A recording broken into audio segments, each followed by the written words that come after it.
আজকে বানাচ্ছি পালং শাক দিয়ে এক দারুণ রেসিপি, যেটা রাতের ডিনারে রুটি বা পরোটার সাথে খেতে ভীষণ ভালো লাগে।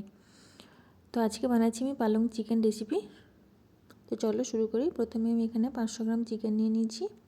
এবার আমি ওর মধ্যে নুন, হলুদ, লঙ্কা গুঁড়ো, গোলমরিচের গুঁড়ো, আদা রসুন কাঁচা লঙ্কা বাটা, 2 চামচ টক দই আর একটু লেবুর রস দিয়ে ম্যারিনেট করে আধা ঘন্টা রেখে দেবো।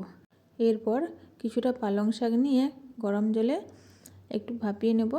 তারপর সেটাকে তুলে নিয়ে বরফ জলে ঠান্ডা করার জন্য রেখে দেব।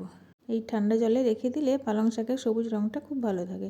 এবার আমি একটা মিক্সিং জারে নিয়ে নিয়েছি ওই সেদ্ধ করে রাখা পালং শাক, কিছুটা ধনেপাতা আর 3টে কাঁচা লঙ্কা দিয়ে পেস্ট করে নেব। এবার আর একটা কড়াইতে তেল গরম করে গোটা গরম মশলা, জিরে ফোড়ন দিয়ে দেবো। তারপর দিয়ে দেবো পেঁয়াজ কুচি, আদা কাঁচা লঙ্কা বাটা, তারপর একে একে গুঁড়ো মশলা, নুন, হলুদ, লঙ্কা গুঁড়ো, জিরে ধনে গুঁড়ো দিয়ে একটু কষিয়ে নিয়ে ম্যারিনেট করা চিকেনটা দিয়ে দেবো। তারপর ভালোভাবে কষিয়ে নেব। তারপর ঢাকা দিয়ে দেবো। ঢাকাটা খুলে মাঝে মাঝে একটু নাড়াচাড়া করে নেব। এইভাবে ঢাকা দিয়ে 2 থেকে 3 মিনিট ভালোভাবে কষিয়ে নিতে হবে। এবার দিয়ে দেব এই পালং শাকের পেস্টটা দিয়ে দেব।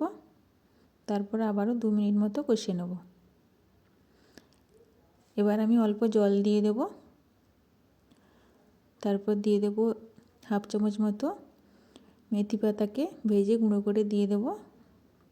আর অল্প একটু চিনি দিয়ে দেব। শেষে গরম মশলা দিয়ে নামিয়ে গরম গরম ভাত, রুটি বা পরোটার সঙ্গে পরিবেশন করব। তো এই ছিল আমার আজকের রেসিপি। ভিডিওটি ভালো লাগলে কমেন্টে জানিও আর আমার চ্যানেলটিকে সাবস্ক্রাইব করে নিও পরের রেসিপিগুলো দেখার জন্য। ততক্ষণ সবাই ভালো থেকো, সুস্থ থেকো। টাটা।